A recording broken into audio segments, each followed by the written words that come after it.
नमस्कार दोस्तों। आज की इस वीडियो में मैं आपको बताने वाला हूँ कि क्यों अलाइनमेंट ही सबसे ज़्यादा ज़रूरी है मैनिफेस्टेशन के लिए और क्यों अलाइनमेंट को ही कहा जाता है कि यही इकलौती चाबी है जो आपकी सभी मैनिफेस्टेशन के दरवाजे को खोल सकती है। मेरी लाइफ में मैंने आज तक जो भी हासिल किया है, चाहे वो कम हो या ज़्यादा हो, वो सारी चीज़ें मुझे मेरी अलाइनमेंट से ही मिली है। एक वक्त था जब मैं डिप्रेशन में हुआ करता था, तो मुझे अपने रूम से भी बाहर निकलना बहुत अजीब लगता था। यानी मैं बाहर निकलता था, मुझे फीवर हो जाता था, तबीयत ख़राब हो जाती थी, लोगों से मैं मिलता नहीं था, उनसे मिल करके मुझे अजीब लगने लगता था। और मैं कहीं जॉब करने भी नहीं जा सकता था, क्योंकि उस तरीके का माइंडसेट, आप समझ रहे हो, जब सोशल एंग्जाइटी इतनी ज़्यादा हाई होती है आपकी, जहाँ लोगों की प्रेजेंस से आप डरते हो, आप क्या ही किसी से बात करोगे या क्या ही आप कहीं जा करके जॉब करोगे। और इस बीच में मैं लॉ ऑफ अट्रैक्शन की वीडियोस जब देखता था तो सभी कहते थे कि एक्शन आपको लेना पड़ेगा, बिना एक्शन के आपकी मैनिफेस्टेशन नहीं होगी। और ये चीज़ मुझे बहुत फ्रस्ट्रेट कर देती थी, क्योंकि मैं समझ नहीं पाता था कि जब मैं अपनी लाइफ में कुछ कर ही नहीं पा रहा, एक्शंस में ट्राई कर रहा हूँ लेकिन हो ही नहीं पा रहा, तो कैसे मैं इस चीज़ से निकलूँ। ना हेल्थ अच्छी थी, ना रिलेशंस अच्छे थे, यानी घर वालों के साथ भी रिलेशंस अच्छे नहीं थे।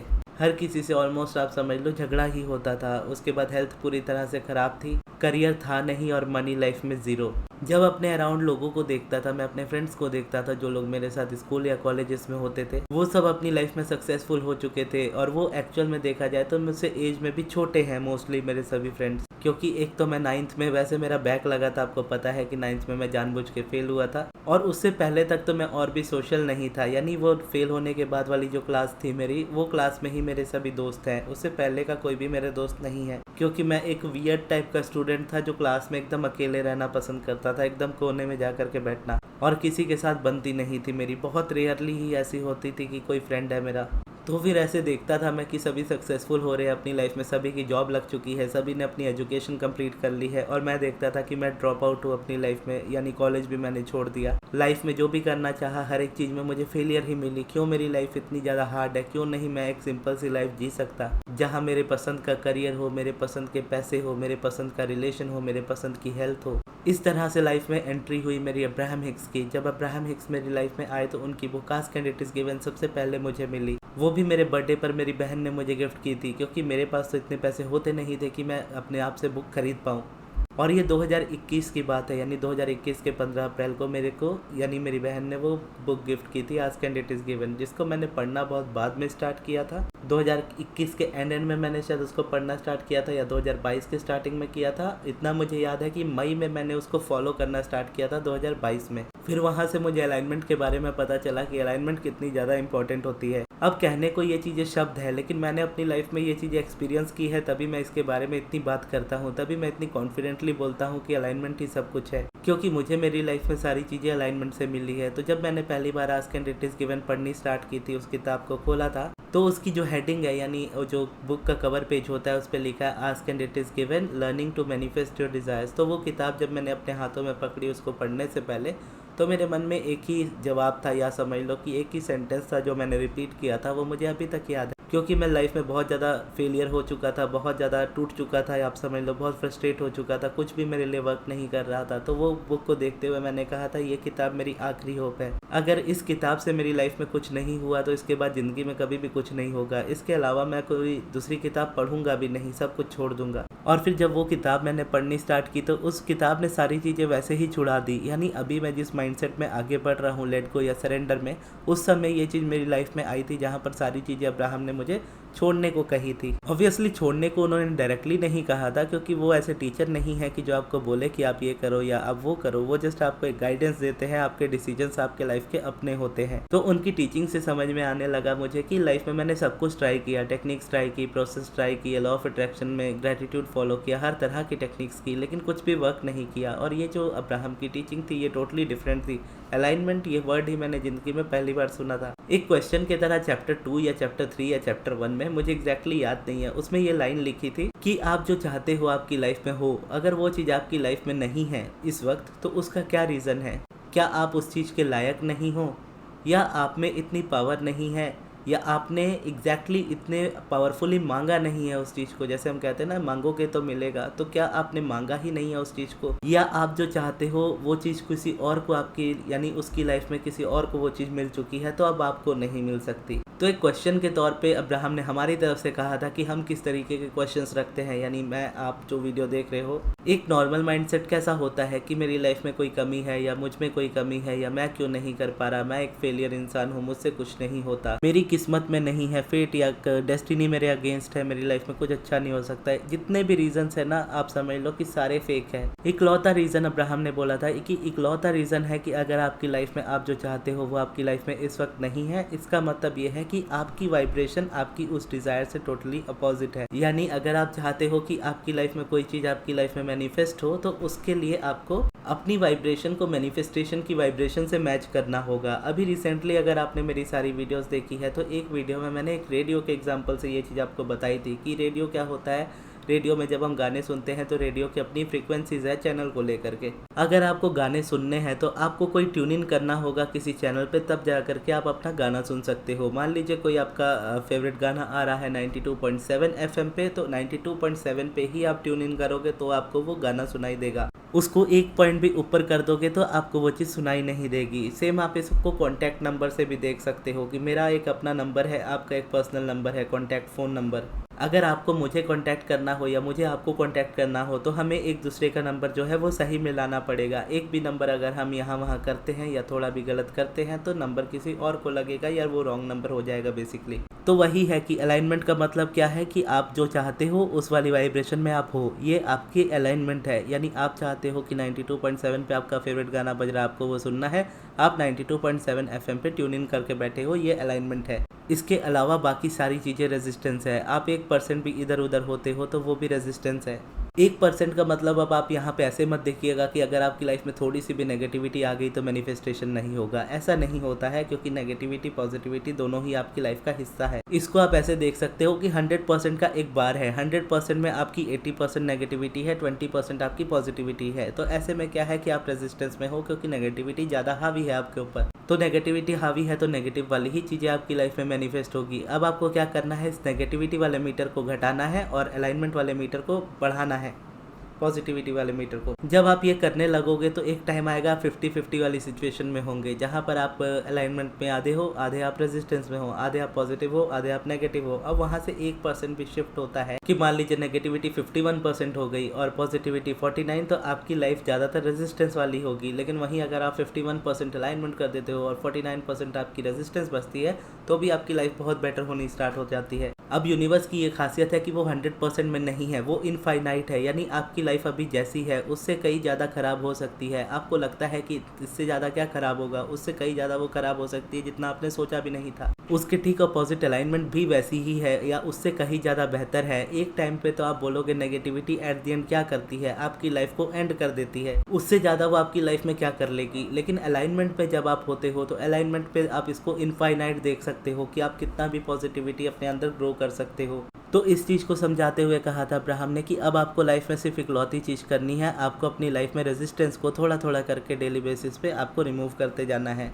आपका एंगर, स्ट्रेस, एंग्जाइटी, डिप्रेशन, ये सारी चीज़ें जैसे जैसे रिलीज़ होती जाएगी, जैसे जैसे आप हल्का फील करने लगोगे अपने अंदर से, आप समझ जाना कि आप अलाइनमेंट की तरफ बढ़ रहे हो। ठीक उसी तरीके से जैसे आप भारीपन फील करते हो या स्ट्रेस, एंग्जाइटी आपका बढ़ता चला जाता है, तो ठीक इसी तरीके से आप रेजिस्टेंस की तरफ बढ़ते चले जाते हो। मतलब नेगेटिविटी का लाइफ में बढ़ते चले जाना रेजिस्टेंस है, नेगेटिविटी का लाइफ में घटते चले जाना या पॉजिटिविटी का बढ़ते चले जाना अलाइनमेंट है। अब ये चीज़ें समझाने के बाद अब्राहम ने 22 प्रोसेस दिए थे अपनी किताब में। यानी 300-350 पेज की वो किताब है, जिसमें 150 पेजेस जो है वो सिर्फ टीचिंग के हैं, बाकी के जो 150 या 200 पेजेस है उसमें अलग अलग प्रोसेसेस है। जैसे अब्राहम हिक्स का अप्रिशिएशन है, या आप समझ लो मैजिकल बॉक्स क्रिएशन वाला है, फोकस व्हील प्रोसेस है, या मेडिटेशन है, पॉजिटिव एस्पेक्ट्स है, पिवटिंग है, स्क्रिप्टिंग है, प्रीपेविंग मेथड है, और बहुत सारे मेथड इस तरीके के अब्राहम ने उसमें शेयर किए हैं। लेकिन उन्होंने ये भी कहा था कि ये 22 के 22 की आपको कभी ज़रूरत नहीं पड़ेगी। इसीलिए आपको क्या करना है, आपको पहले पूरा रीड कर लेना है। आपको उसी वक्त डिसाइड नहीं करना है कि मुझे क्या चीज़ करनी है। एक बार आप रीड कर लोगे उसके बाद आपको पता होगा प्रोसेस, फिर आप अपने हिसाब से आओ और प्रोसेस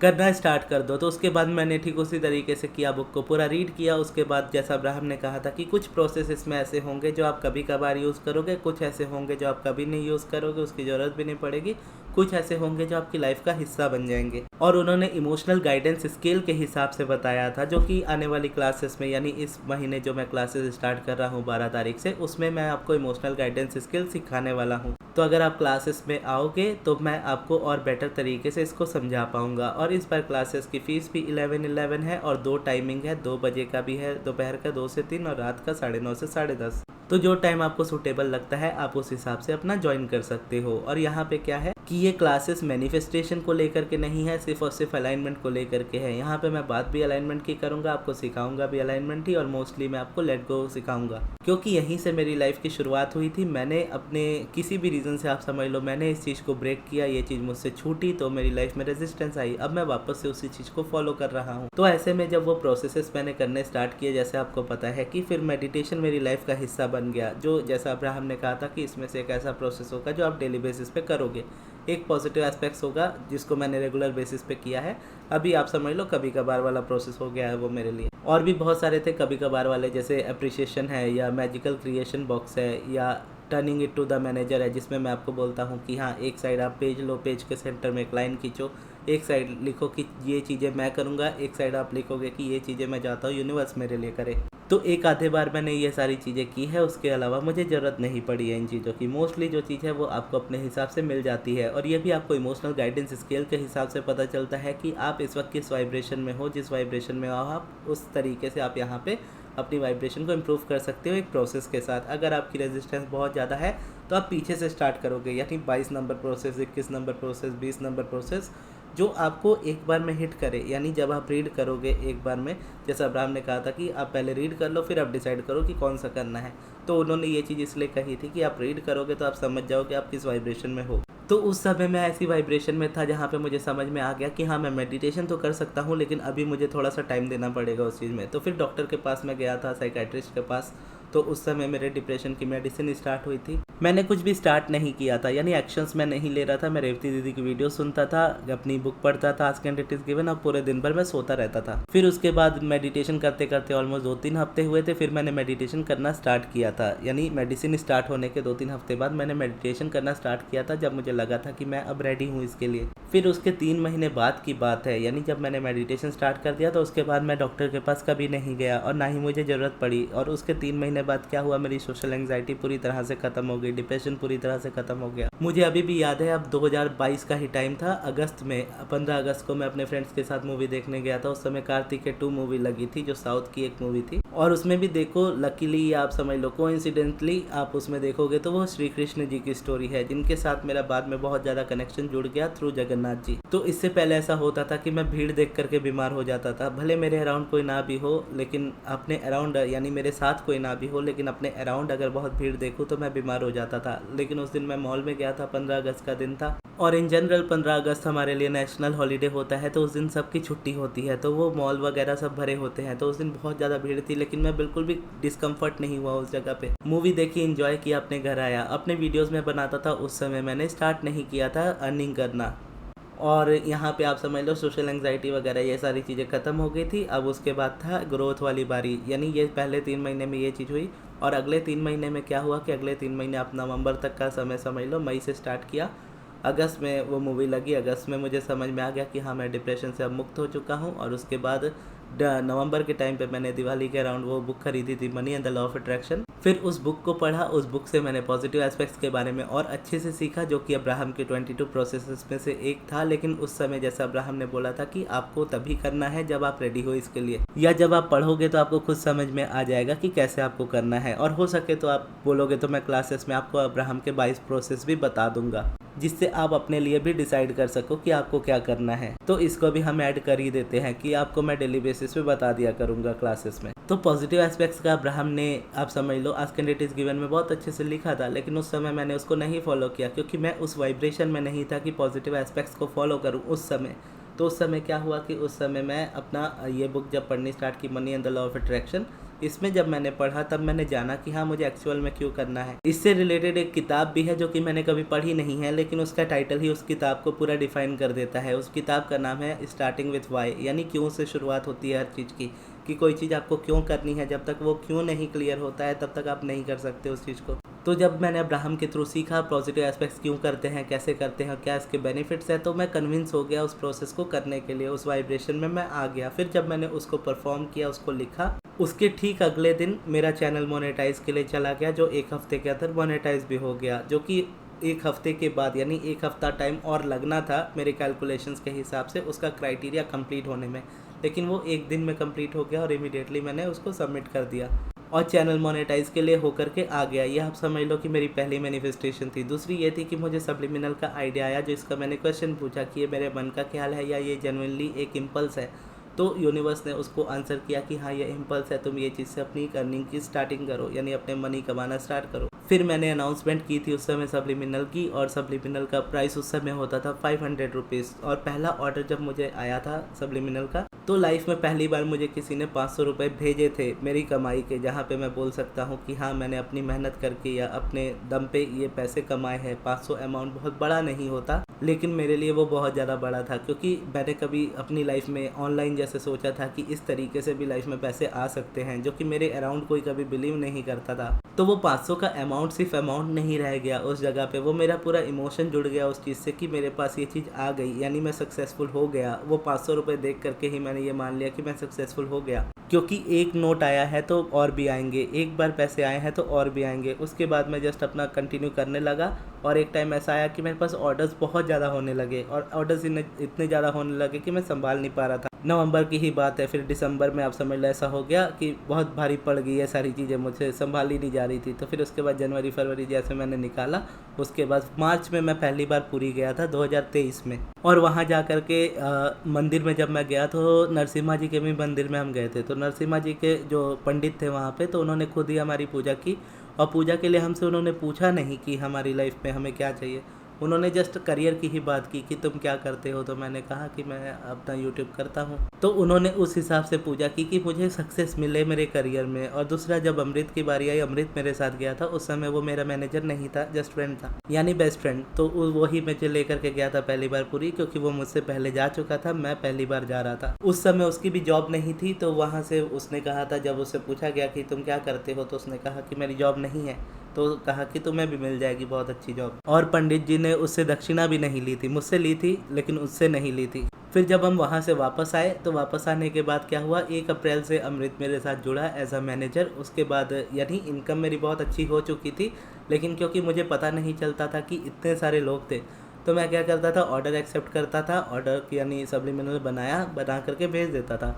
तो ऐसे में कौन मुझे पेमेंट कर रहा है कौन नहीं कर रहा है पता नहीं चलता था, और ऐसे में मैं एग्जॉस्ट हो जाता था एक दिन के 10-10 15-15 सब्लिमिनल बना करके। तो फिर जब अमृत आया, तो उसके बाद वो चीज़ें मैनेज होनी स्टार्ट हो गई, और उसके बाद सारा बैलेंस होना स्टार्ट हो गया, मेरा मनी मुझे मिलने लगा। इनकम मेरी देखी जो नवंबर में स्टार्टिंग हुई थी, और स्टार्टिंग के टाइम पे आप समझ लो 2-3 महीने आप मुझे लगे होंगे जनवरी तक मुझे 10,000 करने में। 10,000 जब हुआ था तो ऑलमोस्ट जितने मैंने कमाए थे सारे उड़ा दिए थे। और ये भी मुझे याद है, जनवरी 2023 में पठान मूवी लगी थी। पठान मूवी जब लगी थी तो मेरे पास 1,000-1,200 रुपये बचे थे, जिससे मैं सिर्फ मूवी ही देख सकता था। तो वो चीज़ थी कि ऑलमोस्ट 10-20 हज़ार रुपये मैं कमा चुका था उस समय तक, लेकिन बचे मेरे पास 1,000-1,200 रुपये थे। तो वहाँ से फिर मैंने वो डिसाइड किया कि हाँ अपना मनी मैं थोड़ा सेव भी करूँगा, यानी अपना स्पेंड भी करूँगा लेकिन सेव भी करूँगा। तो उसके बाद वो मूवी देख करके आया, मैंने उसी तरीके से करना स्टार्ट कर दिया। और फिर उसके बाद जब अमृत जुड़ा तो वो इनकम लाखों में हो गई, मार्च के ही थ्रू आप समझ लो अप्रैल में। फिर अप्रैल के टाइम पे ही मैंने अपने बर्थडे वाली वीडियो डाली थी, जिसमें मैंने पहली बार सेलिब्रेट किया था इतने सालों में। इससे पहले जितने भी बर्थडे मेरे थे मैंने रो कर के ही निकाले थे, क्योंकि वो डिप्रेशन वाला फेज़ ही ऐसा था कि मैं गुस्से में ही होता था कि मेरा बर्थडे क्यों आता है, मेरे बर्थडे में इतनी सारी परेशानी क्यों आती है, मैं क्यों नहीं अपना बर्थडे चुपचाप से इज्जत से सेलिब्रेट कर सकूँ। और उसी समय शायद मैंने अपना AC भी लिया था पहली बार, यानी पहली बार लाइफ में मैंने कमा करके अपने पैसे से कुछ अपने लिए लिया था, वो भी मेरे रूम का एयर कंडीशनर। और जब मैंने वीडियोस बनानी स्टार्ट की थी तो मेरे रूम में, यानी गर्मी का ही समय था जब मैंने स्टार्ट की थी, तो उस समय मेरे रूम में AC नहीं होता था और फ़ैन की आवाज़ बहुत ज़्यादा होती थी, तो फ़ैन भी बंद करके मुझे वीडियो बनानी होती थी। ऐसे में क्या होता था कि मैं पूरा पसीने से भर जाता था। और मेरे फैमिली वाले यानी मम्मी पापा वाले रूम में एसी होता था, मेरे मम्मी पापा और बहन उस एसी वाले रूम में सोते थे, लेकिन मैं नहीं जाता था क्योंकि मेरे मन में एक अंदर से एक आवाज़ बोलती थी कि तुम्हारी औकात नहीं है कि तुम जा कर के एसी वाले रूम में सो जाओ। बहुत ज़्यादा लगती थी तो फिर सो जाता था, ऐसी बात नहीं है कि बिल्कुल नहीं सोता था, लेकिन मोस्टली ऐसा होता था कि दोपहर को जब मैं अपनी वीडियोस बनाता था तो वीडियोस बनाते समय मैं इधर ही रहता था अपने रूम पे, जो कि पूरा हीट होता था। और रात को जब सोना भी होता था तो मैं अपने रूम में ही सोता था, भले रूम कितना भी गर्म हो मैं अपने रूम में ही सोता था, एसी वाले रूम में नहीं सोता था। टीवी वगैरह देखनी है या दोपहर को जब कोई नहीं है, खाली है, तो उस समय भले मैं बैठ गया थोड़ी देर के लिए या रेस्ट करने के लिए बेड पे लेट गया, तो बस उतना ही मैं यूज़ करता था। अपने से मैं यूज़ नहीं करता था क्योंकि वो मैं अपना मानता था कि ये चीज़ वो मेरी नहीं है। तो वो एसी अगर देखोगे तो किसी के लिए ये बहुत नॉर्मल सी चीज़ है कि एसी लेना कोई बड़ी बात नहीं है, लेकिन उस समय मेरे लिए बहुत बड़ी बात थी क्योंकि मैंने अपने पैसे से कभी कुछ भी नहीं खरीदा था, यानी मैंने कभी इतने पैसे कमाए ही नहीं थे कि मैं खरीद सकूँ कुछ भी अपने लिए। तो छोटी मोटी चीज़ें भी जो होती थी वो मेरी पॉकेट मनी से चलती थी। और वो जो फेज़ था, जैसा मैंने कहा था ना कि कमाने वाली जो बारी थी, जो पहले 3 महीने डिप्रेशन के बाद जब वो ख़त्म हुआ तो उसके बाद मैंने जॉब के लिए भी अप्लाई किया था, मैं करने की कोशिश भी की, लेकिन उस समय कॉन्ट्रास्ट ही ऐसा आया कि मैंने डिसीजन ले लिया कि कभी ज़िंदगी में नहीं जॉब करूँगा। तो वो फेज़ ही ऐसा था। उसके बाद क्या हुआ कि रेवती दी की एक वीडियो मैंने देखी थी, तो उन्होंने बोला था कि अगर आपको लगता है कि यूनिवर्स के पास आपको देने के लिए पैसे एक ही सोर्स है इनकम का, और आपको लगता है कि आपकी वो पॉकेट मनी है, और आप अगर पॉकेट मनी नहीं लोगे तो यूनिवर्स आपको पैसे नहीं देगा, तो ऐसे में आप क्या करो, आप पॉकेट मनी लेना छोड़ दो और देखो यूनिवर्स आपको पैसे कैसे नहीं देता है। तो उस समय आप समझ लो कि अगस्त सितंबर के अराउंड की बात रही होगी या अक्टूबर के अराउंड की बात रही होगी, मुझे एग्जैक्टली याद नहीं है ये वाली टाइमलाइन। पर उस समय मैंने अपना यहाँ पे पैसे लेने छोड़ दिए थे। लेकिन उसके बाद क्या हुआ था, पैसे लेने जब छोड़े तो मैं बहुत ज़्यादा परेशान होने लगा, क्योंकि कुछ भी करने के लिए पैसे तो चाहिए होते हैं लाइफ में, और मेरे पास जीरो थे। बाइक होते हुए भी मुझे पैदल जाना पड़ता था बाहर हर जगह पे, क्योंकि मेरे पास पेट्रोल भराने तक के पैसे नहीं होते थे। तो उसके बाद क्या होने लगा कि मैं सारी चीज़ें मैनेज कर लेता था। मेरे पास एक फ़ोन होता था रेडमी का नोट 7 प्रो, जो बहुत पुराना हो चुका था, जो बार बार ख़राब हो जाता था, जिसकी वजह से क्या होता था, मेरी वीडियोस पे इफ़ेक्ट पड़ता था, मैं बना नहीं पाता था। तो ऐसे में क्या था कि मुझे घर से पैसे लेने पड़े मोबाइल बनवाने के लिए। तो एक बार मैंने हिम्मत करके मांग लिया कि चलो एटलीस्ट करियर के लिए तो इतना करना ही पड़ता है, पॉकेट मनी नहीं ले रहा तो क्या हुआ। तो उसके बाद जब मोबाइल बनवाया मैंने अपना, वो वापस से ख़राब हो गया।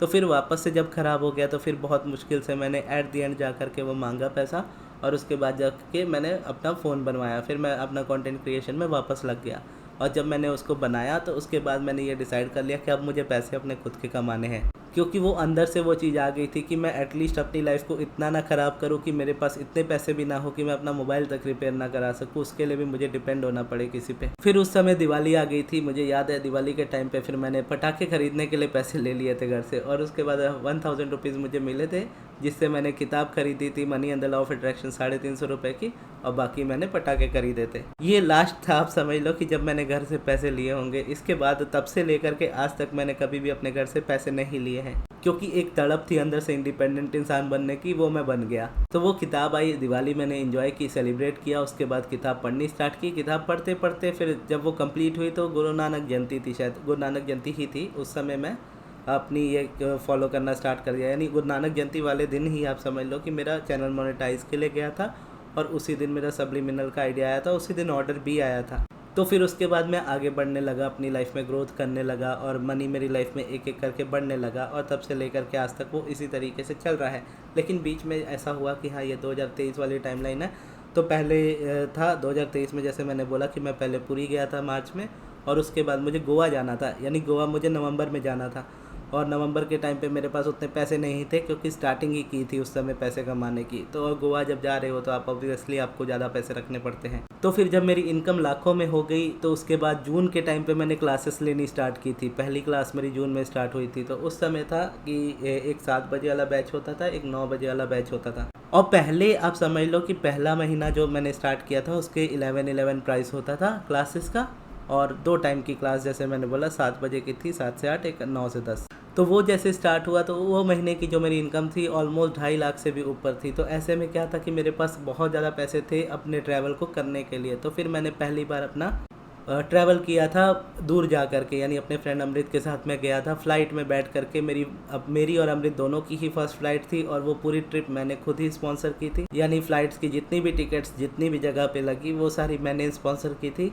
और गोवा में जितना ज़्यादा स्पेंड हुआ था वो सारा मैंने किया था। उसके बाद मुंबई वाला हमने शेयर किया था थोड़ा, तो वो एक लाइफ थी, यानी वहाँ तक मैं पहुँचा जहाँ पे मैं अपने रूम से बाहर नहीं निकलता था, इतना ज़्यादा डरता था। और ये साल भर का ही टाइमलाइन अगर आप देखो तो 2022 में ये चीज़ स्टार्ट हुई थी पढ़ना, मई के टाइम पे मेडिटेशन करना स्टार्ट हुआ था, और 2023 के मैं जून में गोवा में था।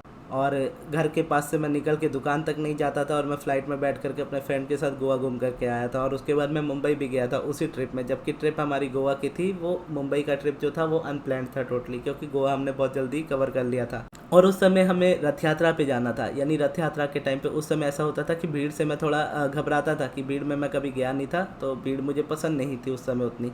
तो जून के लिए हमने टिकट बुक कराई थी अपनी पूरी जाने की, लेकिन उस समय ऐसा हुआ कि डर लग गया कि हाँ इतनी भीड़ में क्यों जाना है। उस समय मैं जगन्नाथ पगलू बना नहीं था, जैसे बोलते ना जगन्नाथ जी वाला जुनून मेरे ऊपर नहीं छाया था उस समय। तो बस मैंने कहा टिकट ठीक है कैंसिल कर दो, कोई बात नहीं। फिर उसकी जगह हम गोवा चले गए। फिर गोवा से जब वापस आए अगस्त में वापस आकर के मैं पुरी गया, क्योंकि वो मुझे थैंकफुल होना था, या वो ग्रैटिट्यूड पे करना था कि मेरे करियर में इतनी ज़्यादा बूस्ट हुआ, इतना करियर में मेरा स्टार्टिंग हुआ आपके मंदिर में आने से। तो वो अगस्त में जब मैं गया तो वापस वहाँ से जा करके थैंक यू बोल करके आया। और उसी समय रिलेशनशिप वाली जो चीज़ थी मैंने आपको बोली थी कि मैंने जगन्नाथ जी को सौंपी थी, तो जगन्नाथ जी को जब मैंने सौंपी थी अगस्त में, तो उसी समय जब मैं वहाँ से वापस आया था तो मेरा रिलेशनशिप स्टार्ट हो गया था उस पर्सन के साथ जिसको मैं 2014 में लाइक करता था, यानी 2014 में मैं उसे पसंद करता था। मिली मुझे वो 2023 में। अब फिर उसके बाद का मोस्टली आप लोग जानते हो कि उसके बाद मैंने क्लासेस छोड़ दी, मेडिटेशन छोड़ दिया, गुस्सा रहने लगा ज़्यादा मेरी लाइफ में। मैंने खुद से ज़्यादा उस इंसान को इम्पोर्टेंस देनी स्टार्ट कर दी, उसकी हैप्पीनेस को ज़्यादा प्रायोरिटी देनी स्टार्ट कर दी, उसके लिए चीज़ें करना ज़्यादा स्टार्ट कर दी, जिसमें देखा जाए तो कोई बुराई नहीं है, क्योंकि जब आप रिलेशनशिप में होते हो तो आप अपने पार्टनर के लिए चीज़ें करते ही हो। लेकिन बुराई इस जगह पे सिर्फ इस बात को लेकर के थी मैंने अपना छोड़ दिया।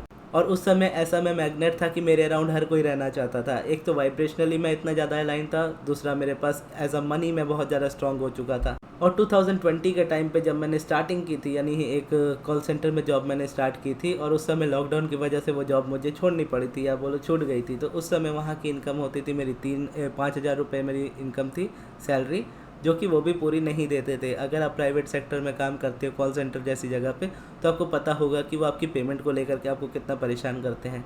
तो 3-3.5 हज़ार भी वो बहुत मुश्किल से हमें देते थे। तो जब मैं वहाँ से निकला था तो उस समय मेरा डिप्रेशन पीक होना स्टार्ट हुआ था, और उस समय मैं बहुत गुस्से से निकला था ऑफिस में, और बोला था कि यहाँ मुझे जितनी इनकम मिलती है इससे डबल मैं एक दिन में कमाया करूँगा। ऑलमोस्ट सभी के वहाँ पे 5,000 आप समझ लो इनकम होती थी।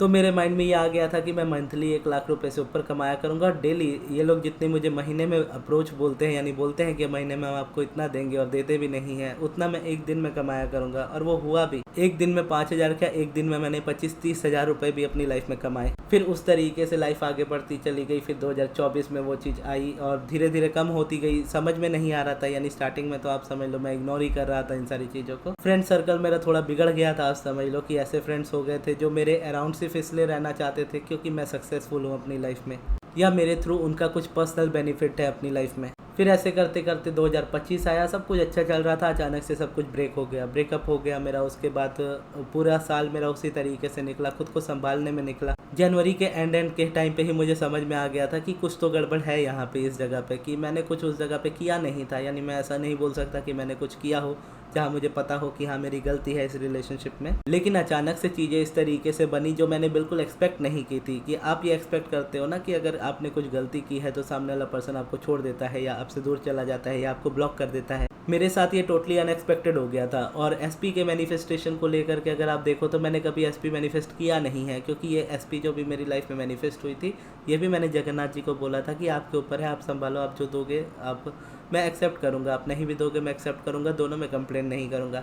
लेकिन ये नहीं कहा था कि आप दे करके छीन लोगे तो मैं क्या करूँगा।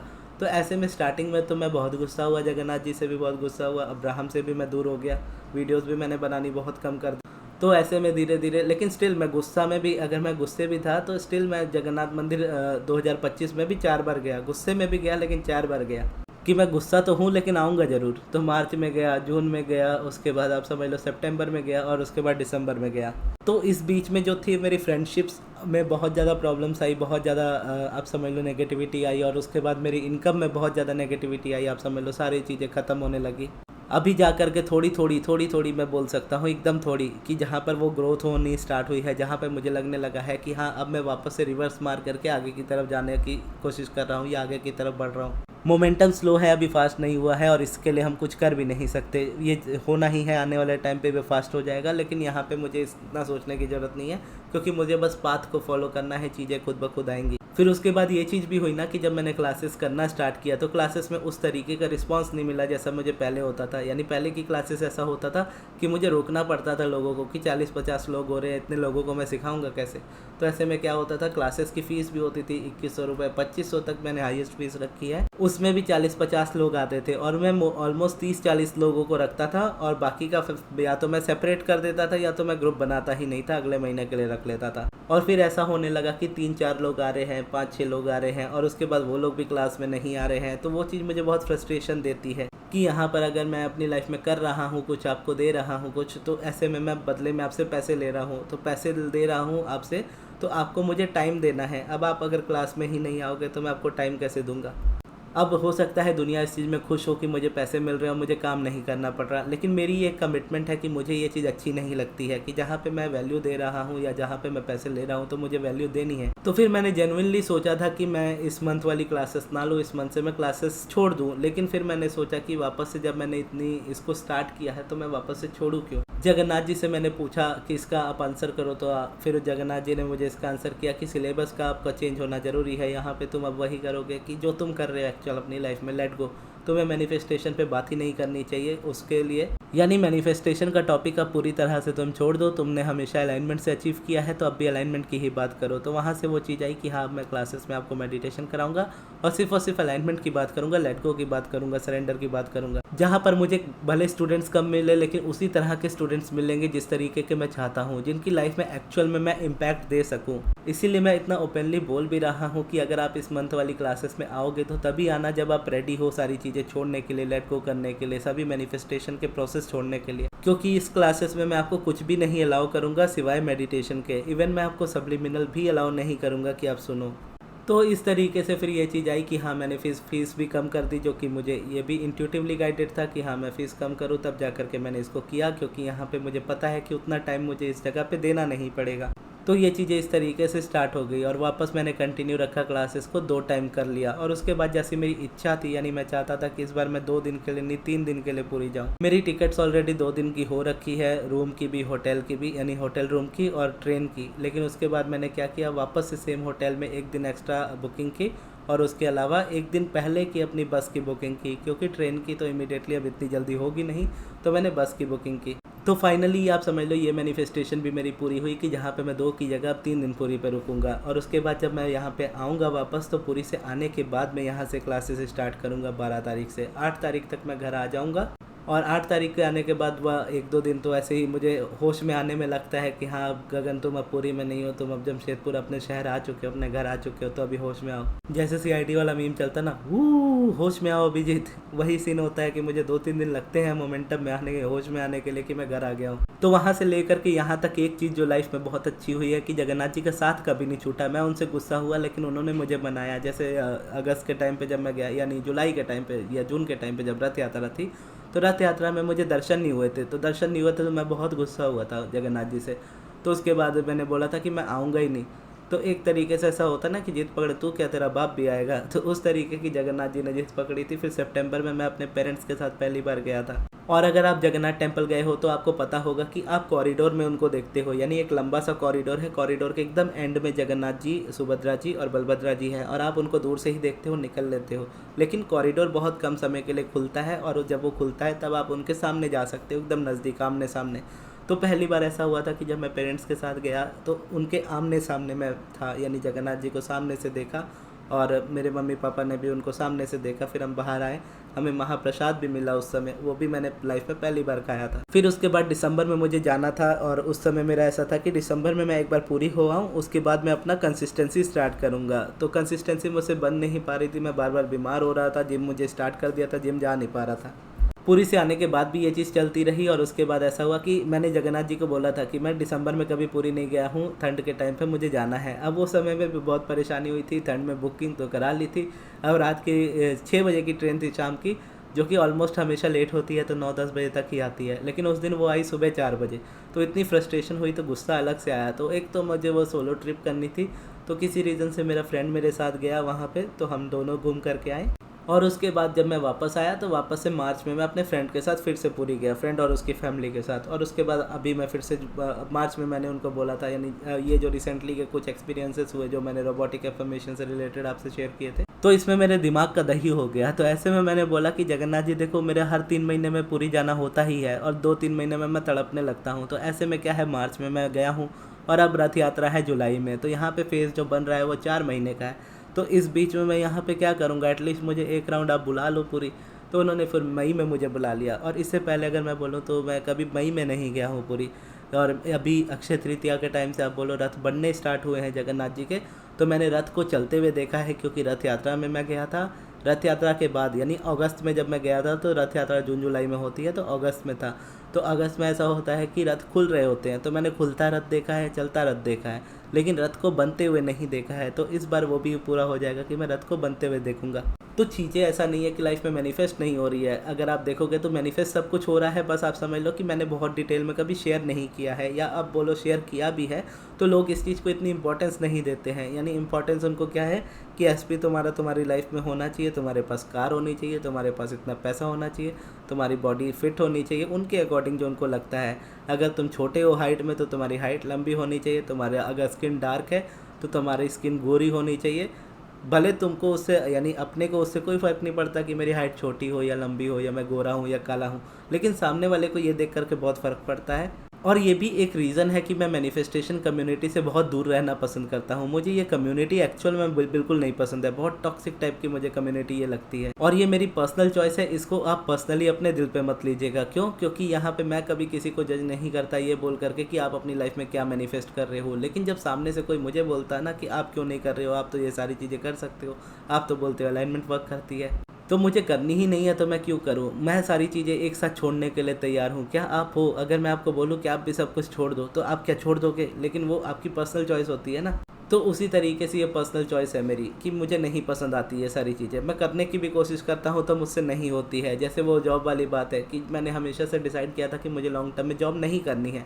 तो अगर मैंने करने की कोशिश भी की तो यूनिवर्स ने कॉन्ट्रास्ट ही ऐसा दिया कि जहाँ पे मेरा माइंडसेट बन गया कि जो करना है यूट्यूब से ही करना है, नहीं तो बाकी रहने दो। तो इस तरीके से आपको हेल्प मिलती है यूनिवर्स से। इस तरीके से मेरी लाइफ चेंज हुई। 2022 में पढ़ना स्टार्ट किया, 2023 तक मेरी पूरी लाइफ बदल गई। 23 और 24 सब कुछ अच्छा चला, 24 में बिगड़ना स्टार्ट हुआ, स्टार्टिंग में समझ नहीं आया, 2025 में चीज़ें खत्म होनी स्टार्ट हो गई। संभलते संभलते या मुझे खुद को संभालते हुए मुझे पूरा साल भर लग गया। और साल भर लगना मेरे लिए बहुत कम समय है, क्योंकि इससे पहले जब ये सारी चीज़ें मेरी लाइफ में हुई है, रिलेशनशिप का ब्रेक होना या किसी पर्सन का मेरी लाइफ में से चले जाना, तो वो फेज़ जो आप समझ लो कि 4-4 साल निकलते थे उस चीज़ को लेकर के, कि एक पर्सन से मूव ऑन होने में मुझे 4-5 साल लग जाते थे, एक बात को मैं अपने माइंड से निकालने के लिए 4-5 साल लग जाते थे।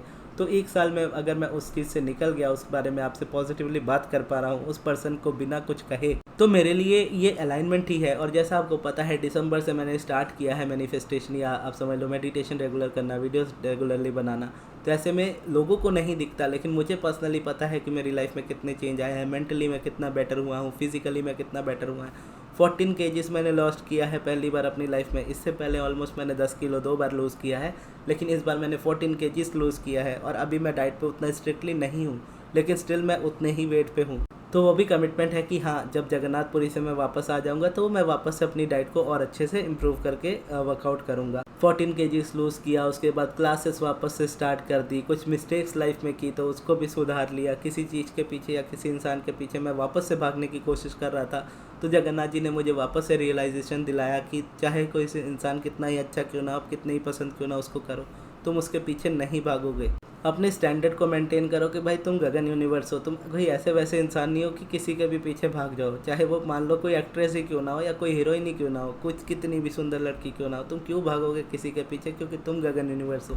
तो इस तरीके से जगन्नाथ जी मुझे मोटिवेट करते हैं कि मुझे चाह करके भी किसी चीज़ या किसी इंसान के पीछे भागने नहीं देते। अभी की रिसेंटली वाली सिचुएशन में मैं बोलूँ, मैं कुछ नहीं कर रहा मेडिटेशन करने के अलावा, जगन्नाथ जी के नाम लेने के अलावा, और सोता रहता हूँ, वर्कआउट करता हूँ, वीडियोस बनाता हूँ। अपना काम अपनी जगह पे जैसा करना है वैसा हो रहा है, उस जगह पे कोई भी वो प्रॉब्लम नहीं है। बस यही है कि हाँ, मोमेंटम जहाँ पे दिखना है मेरी लाइफ में वो मुझे दिख रहा है, आने वाले टाइम में आपको भी दिखेगा। लेकिन जब तक पूरी तरह से नहीं शो होता है तब तक आपको पेशेंस ही रखना होता है, आप कुछ कर नहीं सकते इस जगह पे। तो ये चीज़ जब आपको आने वाले टाइम में दिखेगी तो आप जानोगे। बाकी आप ये टाइमलाइन पूरी इस तरीके से समझ सकते हो कि यहाँ पे अगर मेरी लाइफ में कोई बुरा हुआ या ब्रेकअप हुआ मेरा लाइफ में, तो उसकी रीज़न अगर आप ये नहीं समझ सकते या ये नहीं बोल सकते कि उसका रीज़न लॉ ऑफ अट्रैक्शन गलत है या लॉ ऑफ अट्रैक्शन सही नहीं है या अलाइनमेंट वर्क नहीं करती है। मैंने जब क्लियरली ये बात बोली है कि मेडिटेशन करना मैंने छोड़ा, अब्राहम को पढ़ना मैंने छोड़ा, अपने से ज़्यादा मैंने प्रायोरिटी किसी और पर्सन को दी, अपने से ज़्यादा मैंने उसके लिए किया, खुद को भूल गया। और ये भी कहा कि किसी के लिए करना बुरा नहीं है, किसी के लिए करते करते अपने लिए भूल जाना ये बुरा है। तो जो चीज़ें अपनी लाइफ में बिगड़ी है मेरी लाइफ में, वो मेरे वजह से बिगड़ी है, ना कि मेरी मतलब लॉ ऑफ अट्रैक्शन की वजह से। या लॉ ऑफ अट्रैक्शन की वजह से आप बोल सकते हो, क्योंकि लॉ ऑफ अट्रैक्शन वाइब्रेशन पे वर्क करता है। जब तक वाइब्रेशन अच्छी थी सब कुछ अच्छा चला, वाइब्रेशन जहाँ खराब हुई सब बिगड़ गया। अब वापस से अच्छा कर रहा हूँ तो वापस से अच्छा हो भी जाएगा। बाकी आपकी मर्ज़ी, आप ट्रस्ट करो या ना करो। अगर आप ट्रस्ट, ऑब्वियसली अगर आप यहाँ तक देख रहे हो तो आप ट्रस्ट करते ही होंगे, तभी आप मुझे यहाँ तक सुन रहे हो। अदरवाइज़ मोस्टली लोग 5-10 मिनट में ही छोड़ के चल जाएंगे। तो यहाँ तक अगर आप आ गए हो तो यहाँ पे मैं आपको बोल सकता हूँ, क्योंकि यहाँ पे बहुत कम लोग होंगे जो इतने एंड तक आएंगे, तो इसलिए मैं यहाँ पे बोलता हूँ कि हो सके तो आप इस बार वाली क्लासेस मेरी ज़रूर अटेंड कीजिएगा। मैं पर्सनली कभी बोलता नहीं हूँ क्लासेस अटेंड करने को, लेकिन इस बार बोल रहा हूँ कि आप ज़रूर हो सके तो इस बार वाली क्लासेस अटेंड कीजिएगा, क्योंकि इस बार मैं एक नए पर्सपेक्टिव से चीज़ों को स्टार्ट कर रहा हूँ, वापस से कर रहा हूँ अपने तरीके से, जैसा मैं करना चाहता हूँ हमेशा से। इसीलिए मैंने इसकी फ़ीस भी कम कर दी है और इन फ्यूचर में भी मैं इतनी ही रखना चाहता हूँ अभी के लिए। आगे का यानी अगले साल या उसके बाद जो भी होगा वो बाद में देखा जाएगा, लेकिन अभी के लिए मैं बोलूँगा कि यही फ़ीस रहेगी ताकि आप आओ। तो ये थी हमारी आज की वीडियो। आपको ये वीडियो कैसी लगी कमेंट्स में ज़रूर बताइएगा, और इस वीडियो को यहाँ तक देखने के लिए बहुत बहुत धन्यवाद।